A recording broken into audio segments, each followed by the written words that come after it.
And hello YouTube, GTC26 is back. Today I am telling you guys a life story.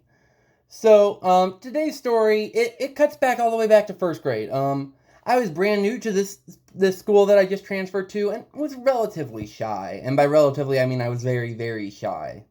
Um, However, there was this girl named Alice, whose name I have changed for privacy reasons, and she introduced herself to me. We decided to become friends, and not long after, I would notice her catching a few glances at me in the classroom. Anyway, being the person who is always hopelessly searching for love, I pursued a relationship with Alice. Or at least what an elementary school student would consider a relationship. We were good little kids, though, and we avoided premarital hand-holding. I may be a sinner, but I'm not that despicable. Anyway, in second grade, there was a new transfer student, though I don't think I ever learned where he came from. Anyway, his name was Joeseppi. So his name has not been changed for the sake of I don't care about his privacy for reasons we will explain later in the video. So, although I was oblivious to it at the time, and so was Alice, Joeseppi had a massive crush on Alice as well. So, Joeseppi seemed like a good person, and we were oblivious to the fact he had a crush on her, and so we all became best friends. I still remember all the adventures Joeseppi, Alice, and I had, at school. So, we went on adventures in the recess yard and sometimes even beyond that.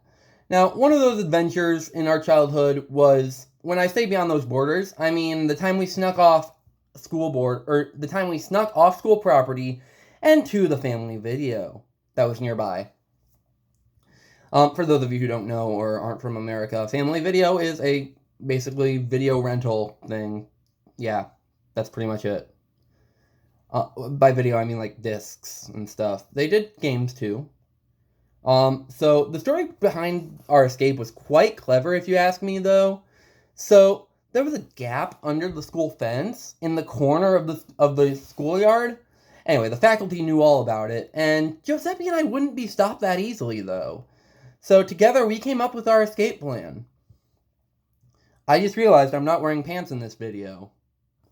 Anyway, it was early in the November of 2007, and we had a massive snowfall the night before. It was one of those snows where you can compact it easily. It wasn't one of those disappointing snowfalls where you can't even make a snowball with it. Anyway, so before the school day started, Joeseppi was dropped off early by his parents, and he started digging at the snow with his hands, starting a tunnel from halfway down the fence. Just, so they wouldn't be able to see.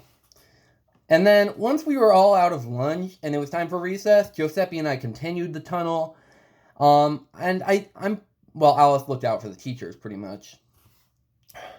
Sorry, I'm thirsty. Anyway, so I think we had about 5 minutes left of recess, give or take, when we finally reached the corner with the space we could squeeze through. And then I waved through the tunnel to Alice, and she promptly crawled across. The bell rang, signaling the end of recess, and the teachers got everyone in the usual line, sorted by which year they were in. Where was I? Oh yeah, I don't think they ever realized we were gone until we reached the family video and we're already inside. Looking back on things, we definitely should have gone to one of our houses, or at least somewhere that wasn't there. Because the employee working at the family video was the principal's nephew, so that was rough.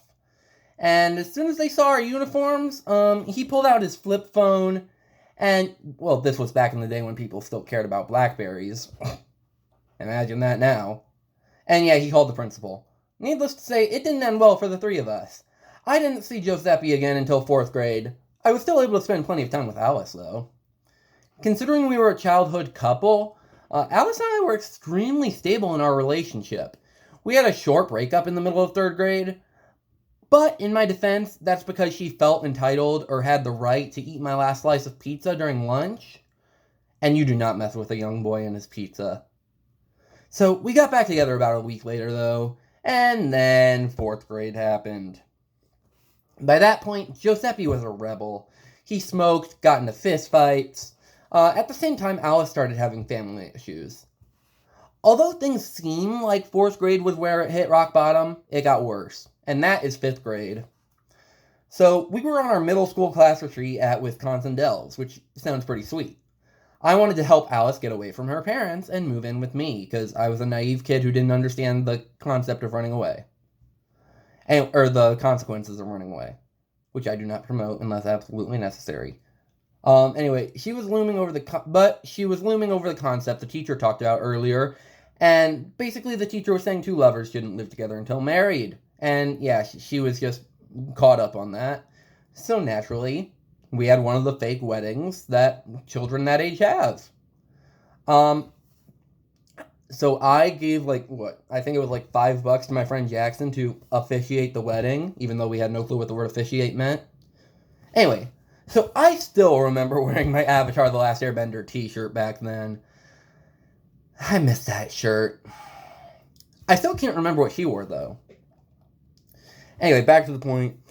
Just as our friend Jackson was about to declare us husband and wife, Joeseppi came running into the hotel room, rushing away from the teacher who caught him doing some sort of drugs. I don't know what. Probably heroin, I don't know. I still don't know how he got a hold of it, but anyway, Joeseppi slammed the door behind him, and then he tripped on Jackson's absurdly high amount of Pokemon cards. So he tripped, and then he fell on the edge of a glass table, stabbing him in the left eyeball. It was entirely gruesome. I'm still scarred to this day. Anyway, Joeseppi had to go to the hospital, get his eye socket stuffed with one of those swab things. Now, you're probably wondering why I'm telling you all these dark details. I promise it's important to this story. So, Alice and I went to visit him, despite our chaperone's, wishes or demands, or forbidding us from doing so, I guess I say. And then, I got upset with him for ruining the wedding, because, that's priority over an injury, I guess. Anyway, Alice started defending him, saying he was hurt, and yeah. I was like, he brought this on himself, and that's when Alice is like, hey, just wait outside. So apparently that was when... Did I call him Joseph? I meant Joeseppi. Anyway, apparently that was when Alice started falling in love with Joeseppi. She moved in with him to get away from her parents, so yeah. But then Joeseppi's dad was relocated to someplace by his work, since that's a popular thing that Caterpillar does, move families. I never saw Alice, or Joeseppi for that matter, ever again. So yeah.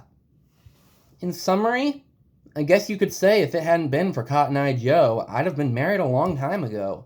Where did you come from? Where did you go? Where did you come from, Cotton Eye Joe?